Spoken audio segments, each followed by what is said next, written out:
Unless you're listening on a podcast, this is the darkest, the dankest, the deepest basement of bureaucracy. It's the weekly meeting of the Queen City Improvement Bureau. Each week, the dedicated staff of the Bureau meet to file recommendations, make reports, and survive on water that drips from the boiler pipes into our open mouths as we sleep on a bed of dot matrix printer paper. Maybe one day we'll escape from the subterranean hell that is this basement, but until that day comes, this city is not going to improve itself. So here we stay, improving things. And this meeting is now in session. Hello. Paul. How are you doing? You got it in one. What is going on, Paul? Nothing. Nothing. Everything is fine. That's about as close as I can get to good David Lynch. Oh, I didn't know that's what you were doing. I'm sorry. Well, listen again. Paul. You get the idea. No, I don't. What is going on, Paul? I'm sorry, Mr. Lynch. I feel like you shouldn't have cast me for this movie. I'm a little uncomfortable with the subject matter, frankly. And you. We'll just replace you with Balthazar Getty. It's no problem. Oh, good. All right, that's enough of Pressure's off. Yes, exactly. Anywho, how are you? I'm good. When I say what is going on, I mean all the stuff that is happening in the world this week. I haven't really been paying attention. You were right not to. Yeah. I've been playing video games.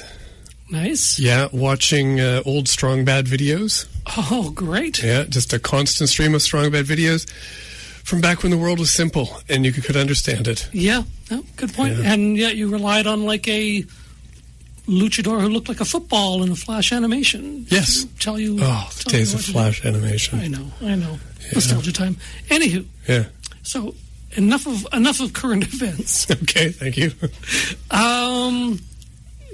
Who are you? What's your deal? This is attendance time. Well, it's Paul, like you said, Paul Deshane. Well, that works out well. Yeah. Okay. I work here at the Bureau. Okay. I've been working with you for over 9 years now. Over 9 years. 9 years in 1 week. Yeah. Apparently. Yeah. Pretty cool.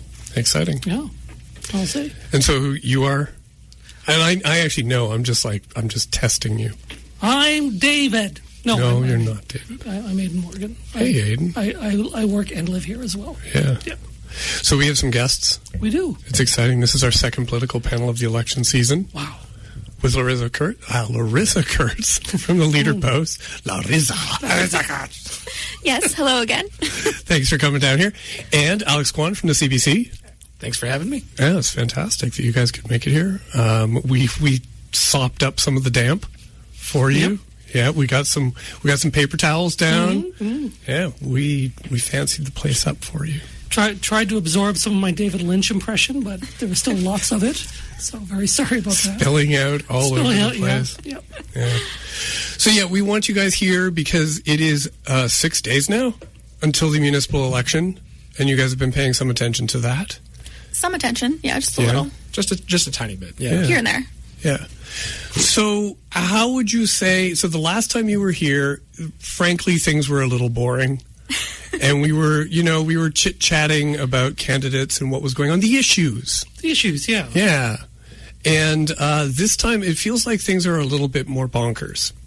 Definitely. I think post-provincial election, it went a little bit, it kicked into overdrive is how I would describe things in the city council race. So people were just like bored because there wasn't an election to keep them occupied, and so they decided to pour all of their like election crazy into the city. It feels like, we're kind of getting into that like final mile sprint. Okay. Everything's very fast-paced all of a sudden. Yeah. And you guys are working a lot on this then? Every single day, yeah. Absolutely, yeah. Well, one thing that's been going on that has been kind of nuts, and I haven't seen anything like this before in any other election, is there are, I don't know, foreign agitators outside influences. Yeah. Yeah. Non-nationals. Well, from away. Yes. from a ways. That's right. And they're meddling in our election, and it's got people's like knickers in a twist. What are you guys seeing? Larissa, can you just like sort of tell us like what's going on? Like, just name the big players. Yeah, for sure. I mean, what we're seeing is billboards, mostly. It's kind of a big billboard campaign we've got going on downtown here. There is this group called Common Sense Regina that's rented out some. We've had Advance Regina also kicking in some billboards, kicking in some mail-in flyers as well, both of whom are calling for change at City Hall. Yeah. Unspecific change, but change nonetheless. Yeah. Common sense change, apparently. I think the funny thing about that is that having spoken to the people behind Common Sense Regina, even they are kind of not very clear on what common sense is. Like, they say, well, it should just be, should be common sense, and it's just. But I think for a lot of people, that's different for everybody. What common sense means. So when you see billboards up, two organizations are behind them: Advance Regina and Common Sense Regina, and they're pseudo-anonymous kind of organizations that are weighing in and trying to influence votes for this election. So now Common Sense, they're backed by or in some way affiliated with the Alberta Institute. Yes, that's correct. It's a libertarian think tank based out of Alberta, and so this Common Sense Regina is one of a network of common sense organizations. The spokesperson for the Alberta Institute that we spoke with, said there are people who live in Regina who are operating this branch of this network here in Regina, and there are people in different towns who are operating those branches. So one in Saskatoon, one in Red Deer, Calgary, Edmonton. So this network is meant to spread common sense policy at the municipal level. But the local people, you don't get to talk to them. We did not get to talk to them. We've been told that there are around 6 people, and but they did not want to be identified. The explanation from the Alberta Institute is that people are concerned because of the state of politics today. They might get attacked for their viewpoints. Right. They might get, attacked unfairly or targeted at their jobs because of sharing different political viewpoints. Right. Which is perhaps notable in that their billboards are very specifically using the images and faces of 3 specific councillors who are running for re-election, kind of in an ironic way. I think it's notable to ask who's not on the billboard. Yeah, and what that means. Yeah. So the billboards, one specifically targets incumbent Mayor Sandra Masters, and then the other billboard that I've seen targets Masters, and then 2 incumbent councillors, Jason Mancinelli and Bob Hawkins. This leaves out the other 3 councillors who are running for re-election, which would be Ward 4 Lori Bresciani, who's going for mayor, not Ward 4. Also Shannon Zakidniak, who's in Ward 8, and Trina Nelson in Ward 7, which makes 6. Yeah. It's funny because they didn't exactly pick like the crazy leftists on council to like attack with these billboards. They picked like some pretty middle of the road sort of centrist and maybe even a little bit conservative members. Yeah, and I think the thing for me is, having watched council for a while now, Bob Hawkins and Sandra Masters have, I think, share a common philosophy on municipal government. Especially when it comes to like infrastructure and projects, things like that. Yeah, but I probably wouldn't have grouped Mancinelli with those other 2.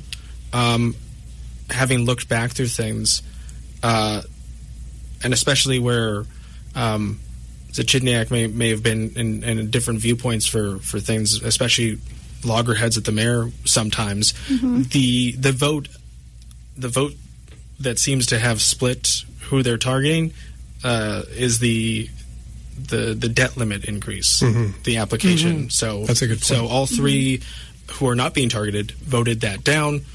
Masters, Mancinelli, Hawkins voted to approve asking for that debt limit increase. Yeah. I believe they've also voted similarly on when it comes to the kind of real fiasco items that we've seen over the last couple of months as well. When it comes to dissolving the board, giving real more money to cover shortages, Masters, Mancinelli, and Hawkins have tended to vote the same way on those types of issues as well. Yeah, and they were like those three were very vocal in the offense they kind of took at the real board getting dissolved. Like Hawkins and Mancinelli were both. I think it was visibly furious when that was going on. There's been a few moments in the recent council meetings, like I would say probably October, September, August's council meetings, where one of the two have, been called out by another councillor for their tone of voice or what they were saying when it comes to the real board. Yeah, definitely. Yeah. Have you guys spoken to any of the subjects of the billboards and how they felt? CBC, we spoke to Masters and we spoke to Bob Hawkins. I spoke to Jason Mancinelli. Oh, nice. Yeah, they were, I think understandably felt attacked by the billboards. Also, I think confused. And like you mentioned before, I don't think, Bob Hawkins, who sat on council for 12 years now, said he hasn't seen anything like this before. Anonymous groups kind of weighing in.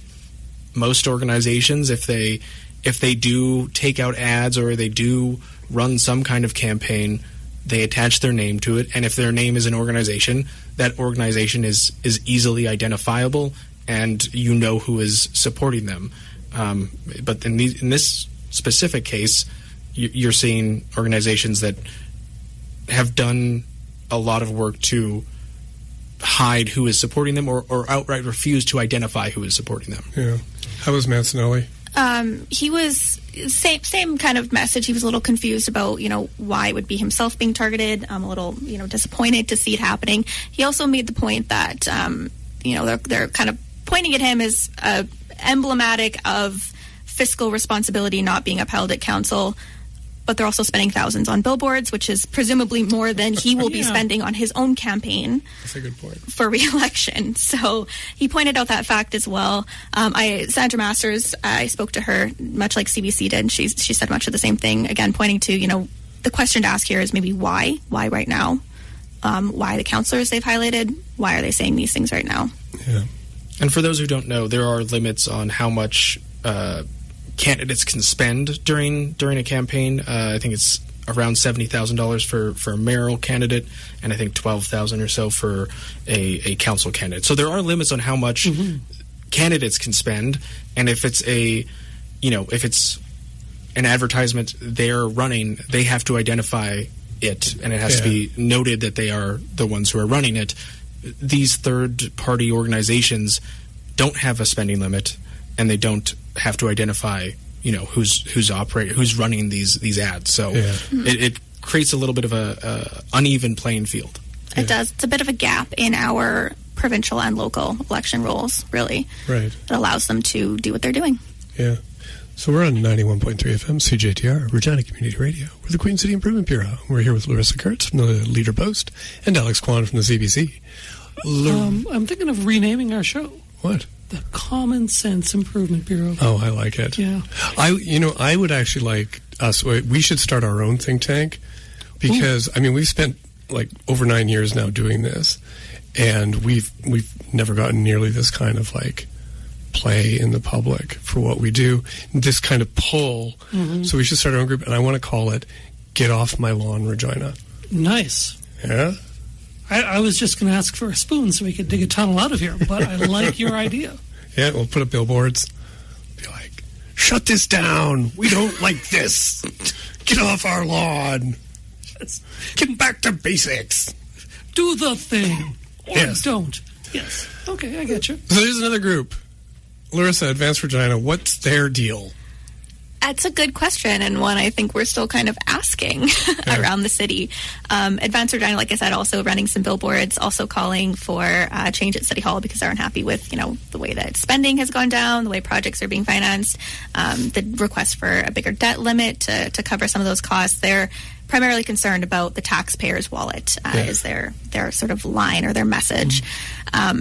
It's also unclear who's behind this group. There's nothing on their website identifying anyone. They've kind of declined to answer calls or attempts to contact them from media. But they have been linked to some Saskatchewan party, we'll call them advisors, people who've worked, kind of with the party in the past, as well as folks who've worked with the Conservative Party of Canada in the past as well, through the nonprofit that they've registered to take donations through their website. Yeah. Unconfirmed, of course, because we can't get them on the phone to talk to them. And even when we've, at the CBC, have been able to get in contact with someone at Advance Regina, it's just been through a unsigned email. So even the emails we get sent, to be fair, there are limited emails that we've gotten in response to questions. They're not signed, so we don't know who's responding to us at that point. Right. Yeah. Well, that's exciting. It's exciting, and also apparently, making some of the candidates they've endorsed angry. Uncomfortable. Right. Yeah. Mm-hmm. Yeah. So, I guess we found out it was Dan Rasovich who had a meeting out in front of City Hall to say that he basically is rejecting the endorsement or the support of Advance Regina. And I spoke to him today, and he did say, because one of their questions is, will you, shut down the indoor aquatic facility project and all these other, special projects? And I spoke to him today, and he's like, no, I support the pool, and he's being supported by the Friends of Wisconsin and Go Swim Regina, who are in favor of the indoor aquatic facilities. So it's almost like they've got these people they're supporting who don't even really want them. What was your impression of Dan? When I talked to Dan, the source of his frustration was that he had responded to a survey that Advance Regina had sent out to candidates with questions that are phrased kind of as yes or no questions. He answered with more complete answers than that, paragraphs as opposed to just a yes or no. But they then condensed it down for a mailer that they had sent out to some residents in the city with just check marks or X's, yes or no's.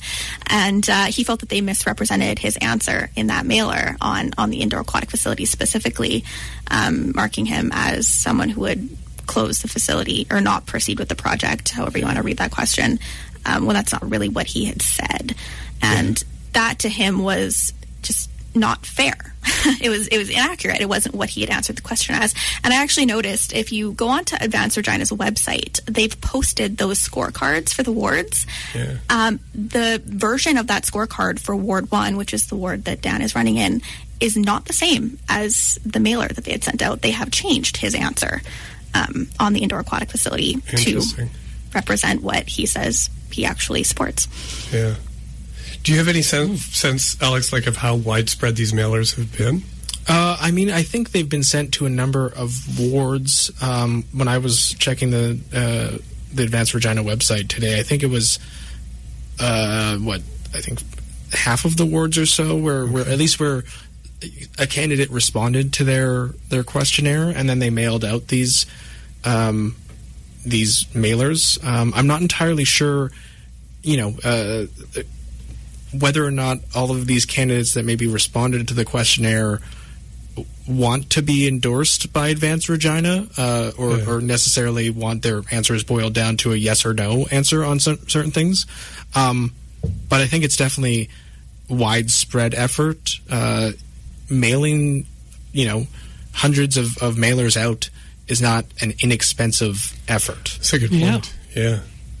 I've only seen photo evidence of wards 1 and 2 getting flyers, but I noticed on the website that they've mocked up at least for other wards. Yeah, I think I counted 7 scorecards on the website out of 10 wards. There were 2 wards that didn't have any candidates answered, and so they were just noted that way. Ward 8, I think, has a few answers listed, but not a scorecard done up. Yeah. And I noticed that the scorecard for Ward 9 had taken the infrastructure swimming pool question right off. Yeah. Interesting. So, yeah. I think they know that it might be a bit of a liability for them, maybe. Because of I've been asking everybody about it, and I think we all have. I think we all have. I think it's the we brought it up last time, but it has become kind of a wedge issue that everybody has an opinion on this time.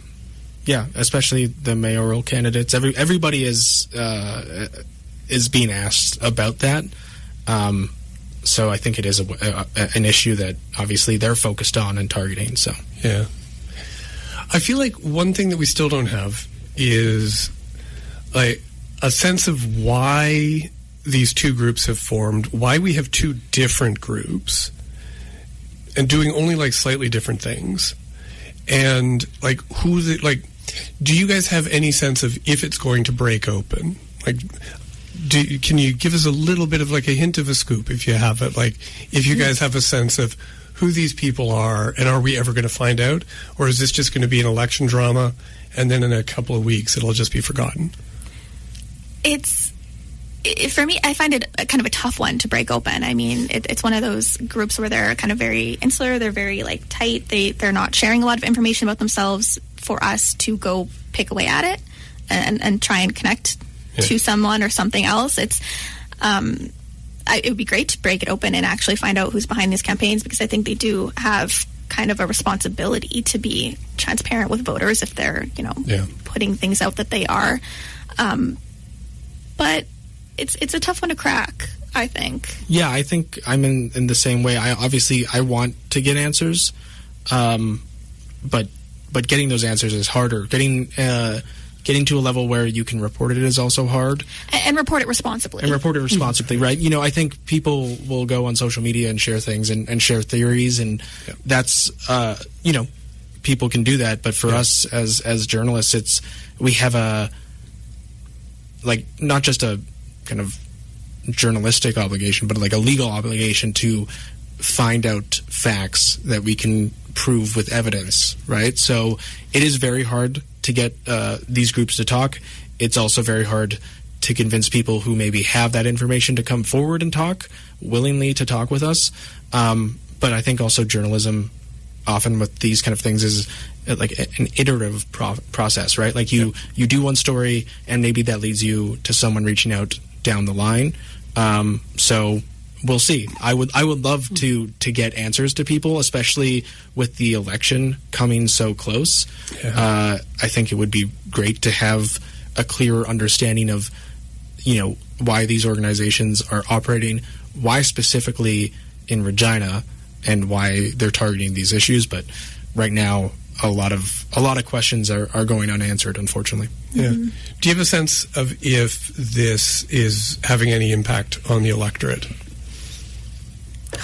It's a good question. There's definitely less polling that happens around municipal elections compared to other jurisdictions like provincial or federal.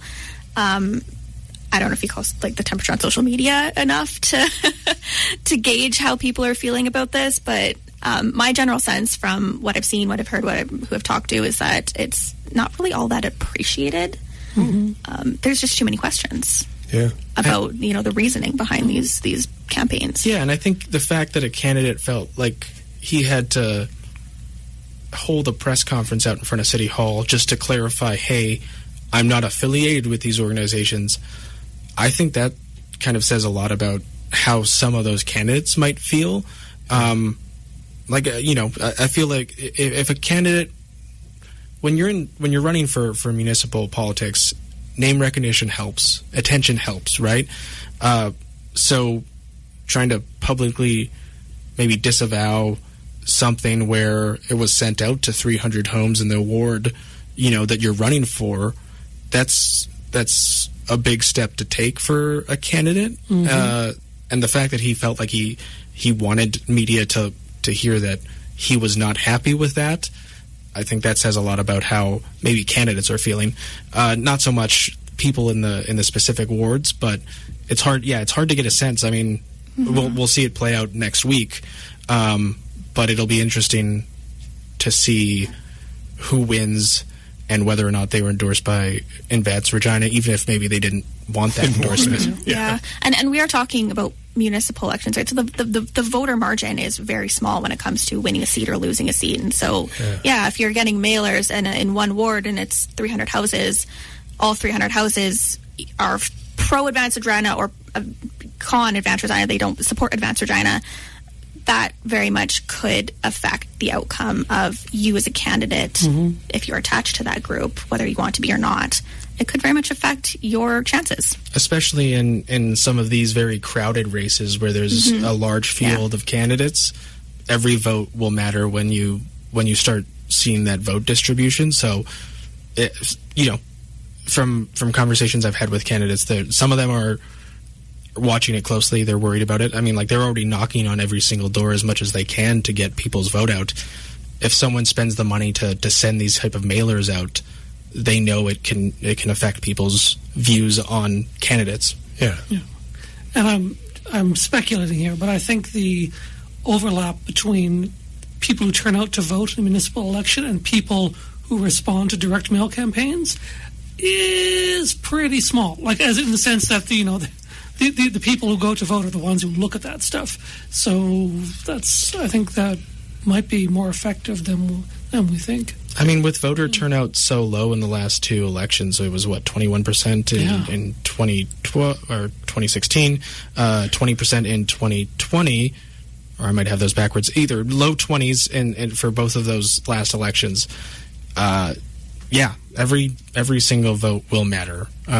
Obviously, having spoken to the City of Regina clerks and their staff and election staff, they want higher turnout. They're hoping for higher turnout.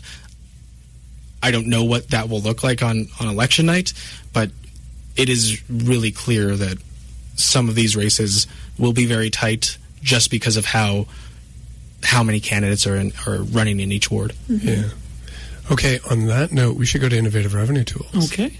So, we don't have an innovative revenue tool. Not for me. Yeah. No innovation here. That's a bit we really need to restart. I know.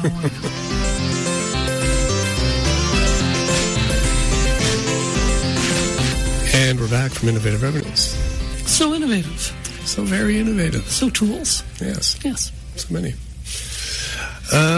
Okay, so there was more drama, more excitement. We're talking about it during the Innovative Revenue Tools. A mayoral candidate got a big endorsement this week. Yes. What was it? Mayor or former I've been mayor, playing video games.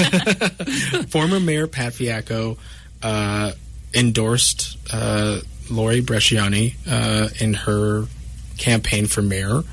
I don't think that endorsements matter a whole lot in municipal elections. I mean, like we just said before, every vote counts, but this, I think, has a I think it will play it could play a significant role in how this race turns out. Yeah. I imagine, regardless of how you feel about municipal politics or what you know about them, you probably know the name Pat Fiacco. Yeah. Mm-hmm. 12 years as mayor, only really, didn't have more years because he decided to not run again. I think fairly well remembered by many people in Regina. So, Pat Fiacco coming out and saying, I think Lori Bresciani has the vision and the ability to unite council. I think that might sway people's views. Do you do? Do you think people will have even noticed it, though? It was a busy week. This is true. Like, there was a lot going on this week. They picked a strange day for this big announcement. Like, I think people were looking south. Yes. On that day a fair bit, and yeah, I also thought, when I attended that announcement, it was earlier this week. It was the day after advance polls closed as well, which was I think the timing of that might matter a little bit as well. There was quite a few people who came out and voted in advance polls over last weekend. I think just over 15,000, which is more than the previous election. Wow. So, I mean, those are people who would have cast a ballot not having heard what Pat Fiacco had to say about who he prefers for mayor. I was surprised that it didn't happen at a more sort of prominent location, because when I got the invitation and I looked online, it was way out on the East End in an industrial park in a beige building with like those nondescript, beige building industrial park businesses side by side. And I was like, I'm not going to this. Because you're not leaving. They're going to murder you. Exactly, because the only thing that happens in a beige building like that is you sell sequined tights for kids in dance classes, or you sell murder. Yes. And I knew this was a trap, and I was not getting suckered. So I'm glad to see you guys are okay. Sequined murder. We both made it out okay. Okay, good. No, I think it was held at her campaign headquarters. I think one of the peculiar things was hearing, Pat Fiacco say that he wants people to be proud of the city again. They want to proudly say, "I love Regina" again. I should also note that Lori Bresciani did confirm that if she is reelected, or if she is elected as mayor, she will return the "I Love Regina" statue, which was removed under the mayorship of Sandra Masters. So she would return it to where it was sitting outside of City Hall. I don't know the state of it after being presumably in storage for 2 years now. So I don't know what it looks like, or if it. But she did confirm she would return that statue. I think it's next to the bells. Yeah, like Glockenspiel. Yeah. Pat himself was also wearing one of the branded jackets, I Heart Regina, at that announcement. I noticed that as well. Really? He's very serious about it. Okay, so it's a return to tradition then. It's kind of, if you take the long view of it, the I Love Regina statue was moved in order to prepare for the for the Tourism Regina rebranding, which the fiasco we all know about. So it's kind of come full circle. If you told me 2 years ago, when that statue was removed, that it would somehow play a role in a mayoral election, I would not believe you. It was my first question was, are you going to return the I Love Regina statue? So that's a thing that's happened. Yeah. Nostalgia rules all, I think is the equation there. We've also got an outgoing city councillor who's weighed in a little bit this week as well. Who? Andrew Stevens has endorsed 3 candidates. I didn't know this. 1 for city council, 2 for public schools trustee. Yeah. In the past week or week and a half on his Facebook page as well. Oh, cool. So who did he endorse? So he's endorsed Jesse Morris for Ward 1. Okay. And notably, Andrew Stevens is the Ward 3 councillor, but he is speaking about Ward 1 because of the ward boundary changes. There's neighborhoods that are shifting out of Ward 3 into Wards 1 and 8. Okay. And so he's provided his preference for councillor in Ward 1. He's also endorsed Cale McClellan and Brennan Shea Mutala for Regina Public for board trustees. Cale, we know she's a friend of the show. Yeah. He didn't weigh in on the mayoral race? Not yet. I mean, we still got 6 days to go, I guess. Yeah, still time for somebody to pull out a surprise endorsement in an industrial park. I mean, I think just with how, again, it's some of the focus on has it been about the kind of fractured relationships on council. So I don't know if some councillors are going to be willing, especially outgoing councillors, are going to be willing to endorse certain mayoral candidates. They may endorse people who are running in their wards, but the kind of divisions on that council are pretty deep among some of those councillors and the mayor. So you know who I think can unite council? Who? Mayoral candidate Melina Bushlonga.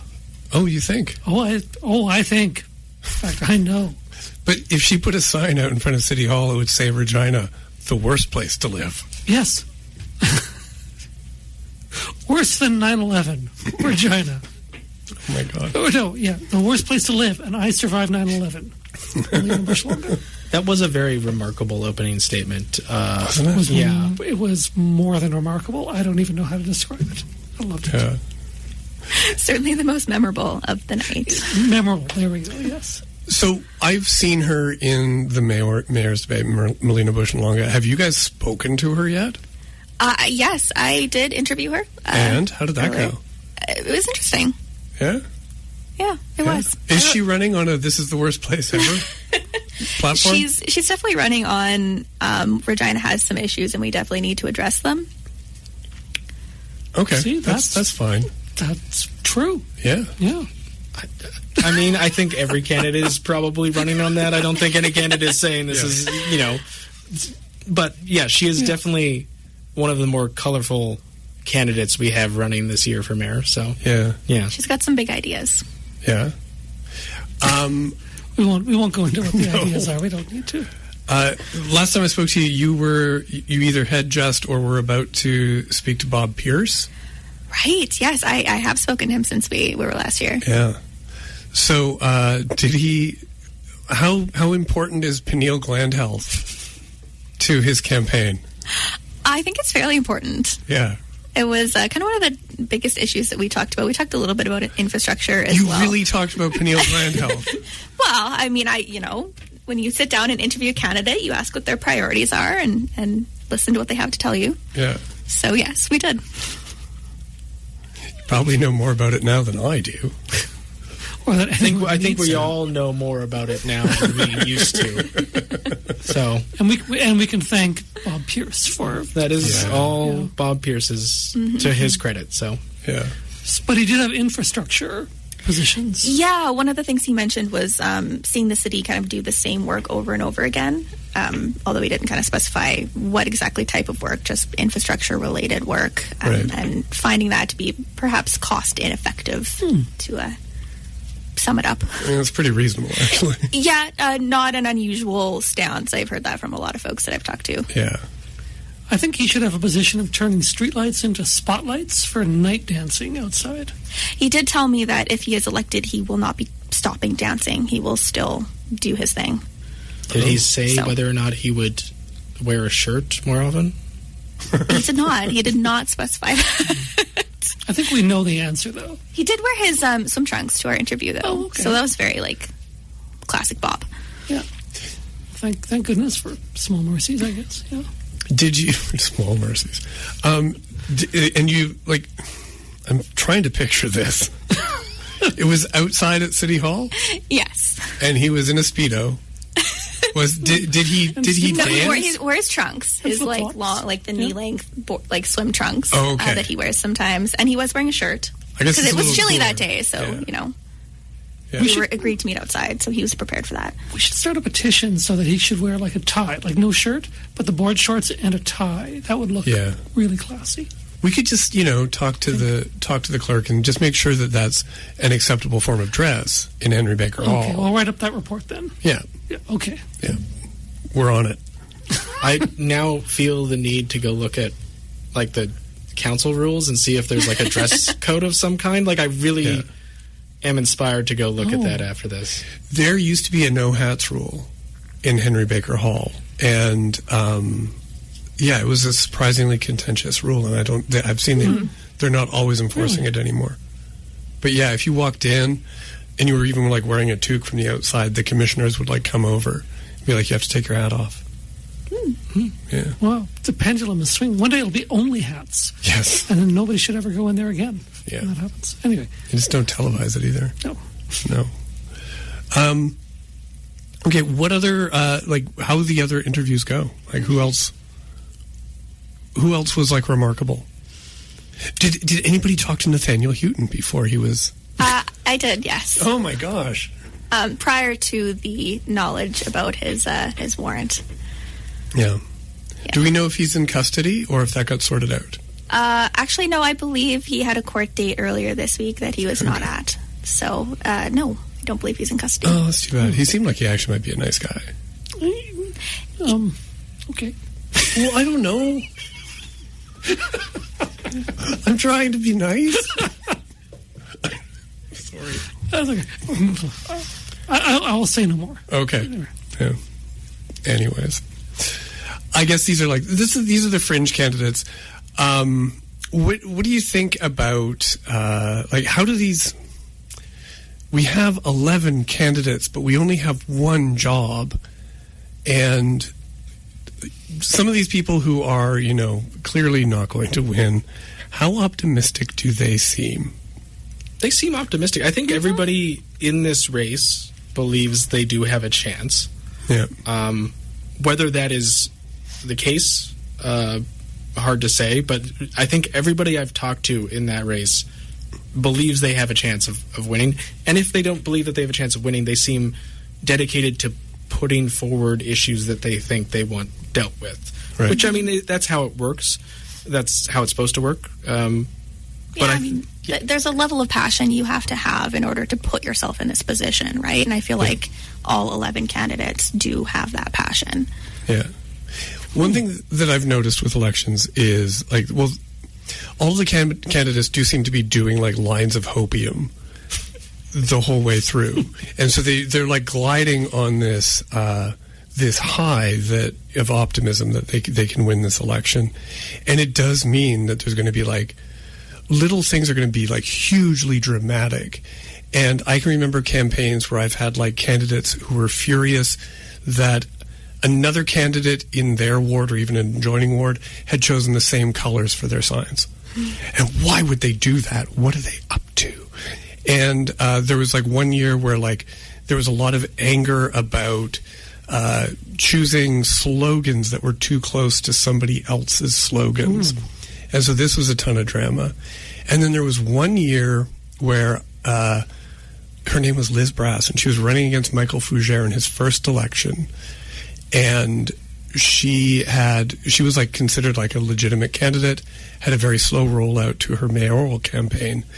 And then I got a phone call from her where she was beside herself because her website had been hacked by foreign actors, and that's why she couldn't roll out her website.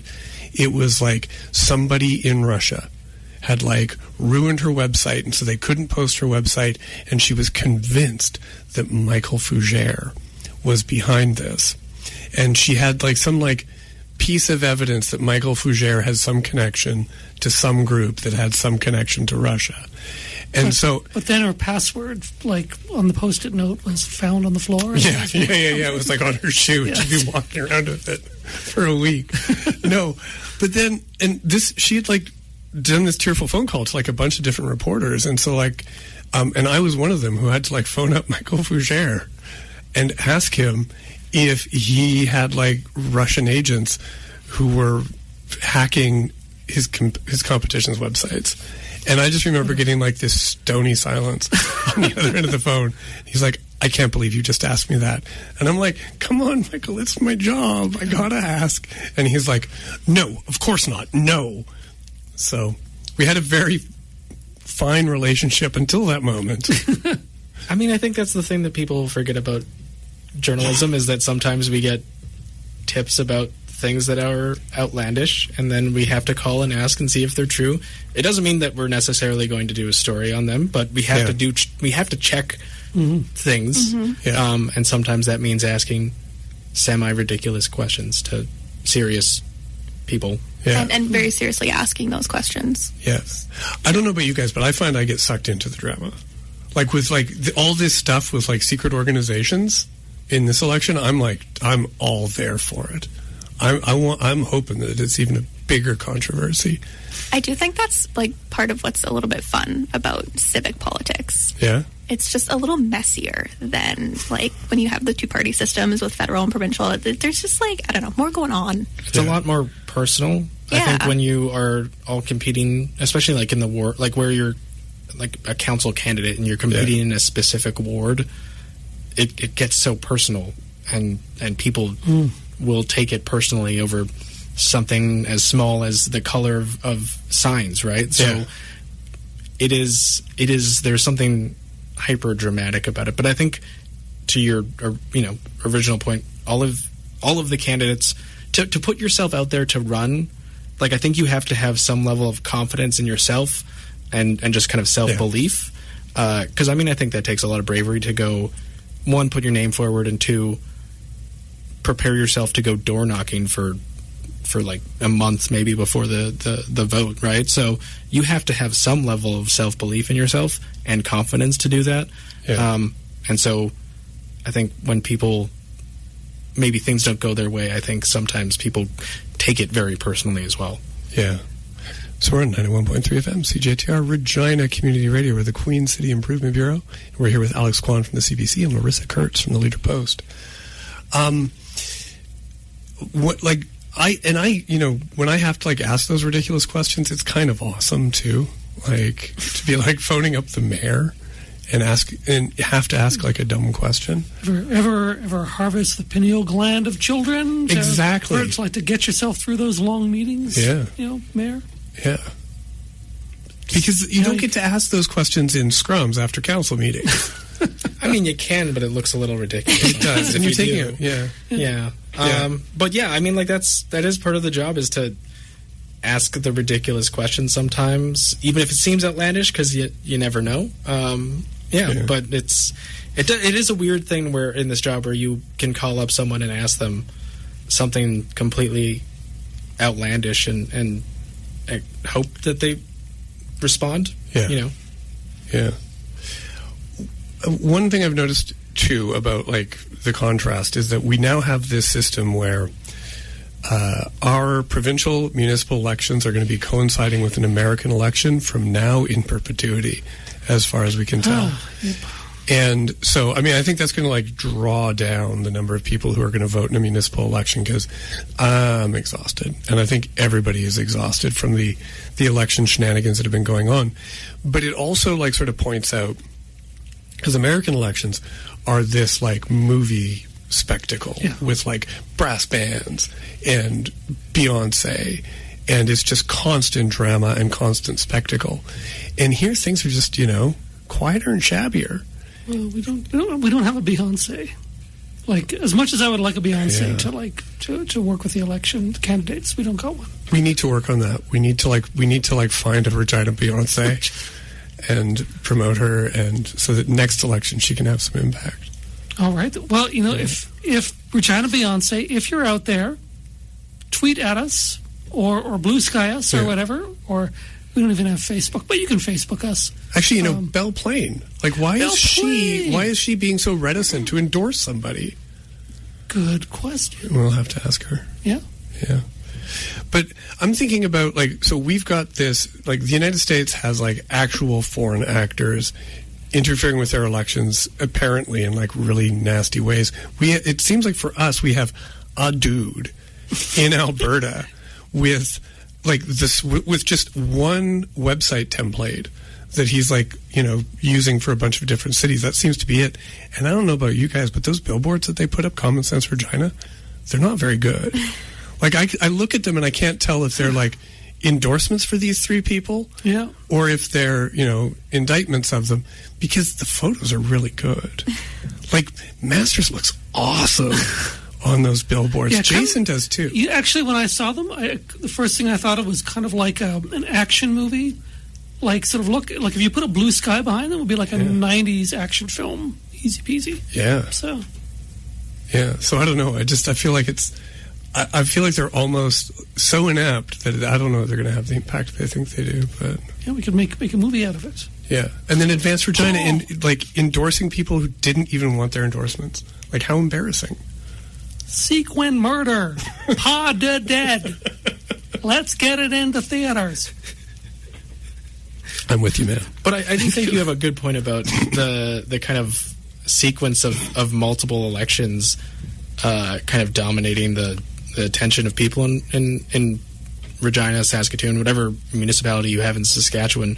Yeah. I did a story this week on looking exactly at that, and if it is causing lower voter turnout, and the experts seem to think that it definitely will have an effect when you have these type of things. I mean, and I asked the province why they didn't change things last time, because the City of Regina asked the province to please change the election date for municipal elections, so there is some space between them. The provincial elections officer also made that recommendation. It was not adopted. The province says rural and urban municipalities couldn't agree to a new date. And so it's our fault. It's their fault, and they want them to have some kind of consensus on what a new date should be before they'll start looking at changes. But I think it does. Like, I mean, all three candidates that have kind of released platforms in the last few weeks, all of them started doing it right after the provincial election had ended. Like, there is a reason why, that was made as a choice, right? Like, they knew that the provincial election was dominating news, dominating the coverage of anything that you can really get. Dominating billboard space in the city. I had a couple candidates tell me that it was extremely difficult to rent space for their to put their vote for whoever adds up, because the provincial election had already moved in and had all the advertising real estate, so to speak. Right, like those are the political parties like NDP, Saskatchewan Party, Saskatchewan United Party, and then also, Sun was running billboards throughout it. It's like just the advertising space alone dominated by provincial politics, right? So the oxygen in the room was really focused on the provincial level, and now you have what is basically a 2-week sprint to the end of this municipal race. So that's why you're seeing endorsements come out a week before the vote actually happens. Is because there's just such a compressed timeline for things. We're all interested in politics and municipal politics at that, but I think the general maybe public isn't as interested or invested in it and doesn't follow it as closely. So, I've talked to some people, did some streeters who, talked to people on the street who say there's a municipal election. I thought we just voted, right? So these are real, I think, problems around how these things are scheduled, especially for someone who may otherwise be invested in voting for mayor or council, but is just maybe exhausted and fatigued by how many elections there are. Yeah.